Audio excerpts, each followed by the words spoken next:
This video is brought to you by Skillshare. Skillshare is an online learning community where millions of people come together to take the next step in their creative journey. With thousands of inspiring classes for creative and curious people on topics including illustration, design, photography, video, freelancing, and many, many more. Are you interested in learning more about specific new skills or improving the current skills you already have? Then be sure to check out Skillshare. There will be a link in the description. For the first 1,000 people who sign up through that link. There is a 2-month free trial. I've personally taken the class for video editing and also for photography. As I of course take many pictures of the models, it is good to have a couple of extra bits of knowledge and also just to expand my skills on this and make some better pictures. Same goes of course for the video editing, just to make some things a bit smoother, faster, and nicer for you guys to watch. Again, if you do decide to join Skillshare, the link will be in the description. The first 1,000 people to sign up through that link will get a 2-month free trial. Thank you Skillshare for sponsoring this video. Now on to the content you guys are probably waiting for.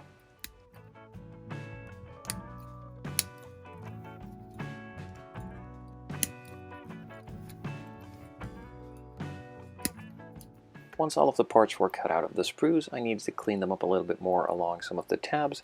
I just cut them off with the flush cut plier and then sanded that little bit that was remaining off and flush with the rest of the part. I could then just glue them all together with the body and using some Bob Smith Industries Maxi Cure. This is pretty much just a regular super glue.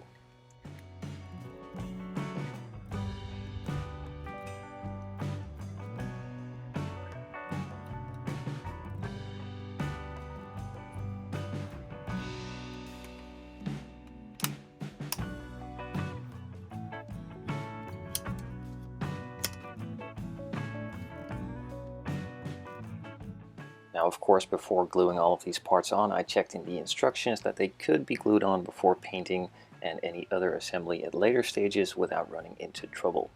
Once that was all said and done, I could move on to scribing out the panel lines. These were already pretty good from factory, but I do always like to make them a little bit deeper just so that they don't fill up with paint, and also just to have them a bit deeper so they show a bit more realism and a little bit more shade, so I don't have to color in the panel lines. So I'm not really going for any specific depth. I'm just going through the panel lines a couple of times with the scriber until it just flows through nicely and the panel line looks good. Now on every kit of course this is different, as some panel lines are a bit wider, some are already a lot deeper, and some are simply a lot narrower. So I'm not really sure what is good to do, but I just look at the thickness of the plastic and just go at it until it looks good. Now of course, after all the scribing is done, I move on to sanding just to give the body a little bit of a bite and also remove a couple of potential imperfections or some scratches that are in the plastic. In this case there weren't really any, but nonetheless it needs to be sanded for the primer to stick properly. I then also of course have a lot of dust on the entire body and specifically in the panel lines too, so I go over those with a fine brush. In this case this is some sort of dental brush, but you could also just use a toothbrush or any other fine bristle brushes. With all of the dust removed from the body, I just place it on the Tamiya spray stand and get ready for primer to be sprayed on. For the primer, I decided to go with Tamiya Surface Primer. This is good for plastic and metal and is simply one of the best primers on the market for scale modeling in my personal opinion. So of course I go over those hard to reach, easy to forget spots first, and then give the rest of the body a nice coat of primer too.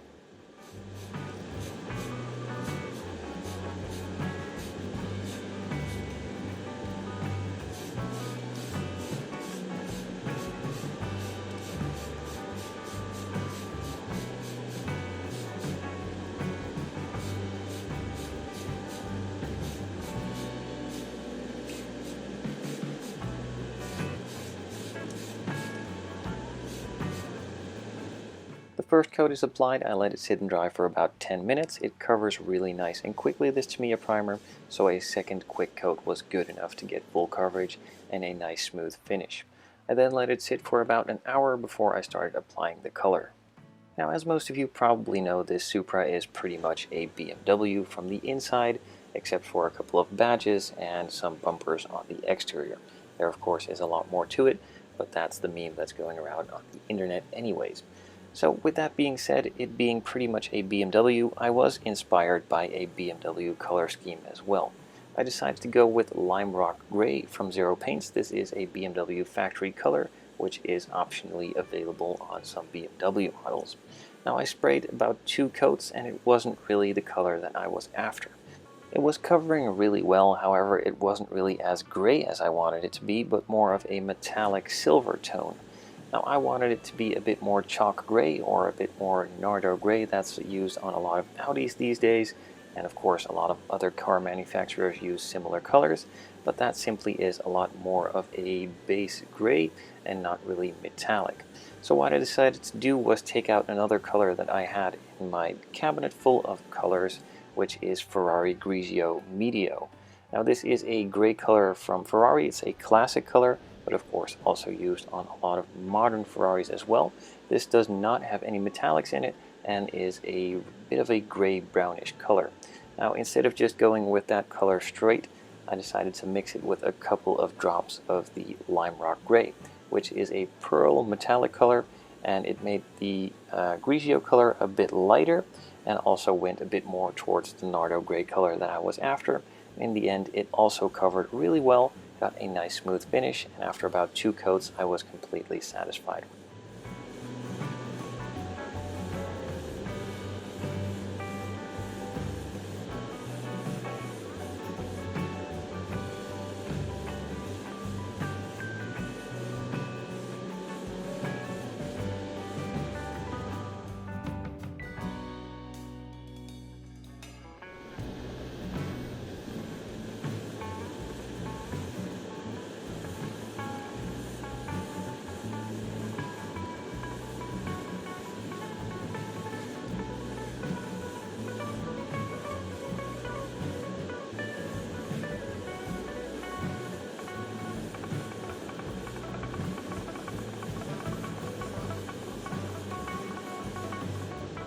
So with the body now completed in the base coat color, I of course also wanted to add a couple of gloss black bits, and while I was spraying clear coat I figured I'd quickly just paint those parts as well. These are the trim panels for the A-pillars. I also did the door handles and the side mirrors too, so I could just combine the clear coating stage for all these parts at once.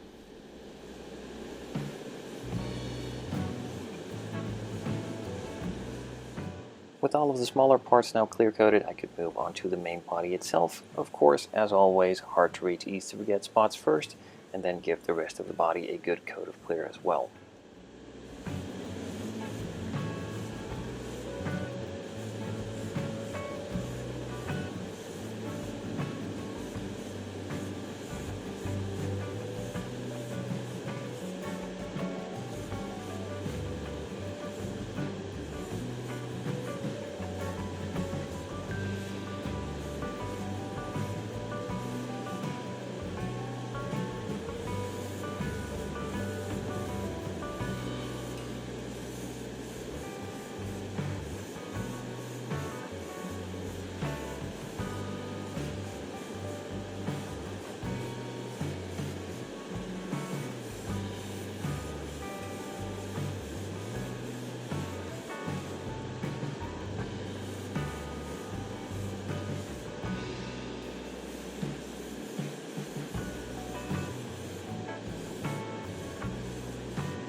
The first coat is applied, it's already looking nice and shiny. About 5 minutes of cure time in between coats is good enough for 2K clear, and then the second coat was applied as well. It's a bit heavier than the first coat just to make it flow out a lot more and get a super smooth finish. Now you could decide after this one to let it cure for another 5 to 10 minutes and then add a third coat, but that is all up to you. With that done, you can then just let it sit for 2 to 3 days before moving on to other things on the body, and in the meantime I'm going to move on to the interior and chassis work. I'll see you on the next video.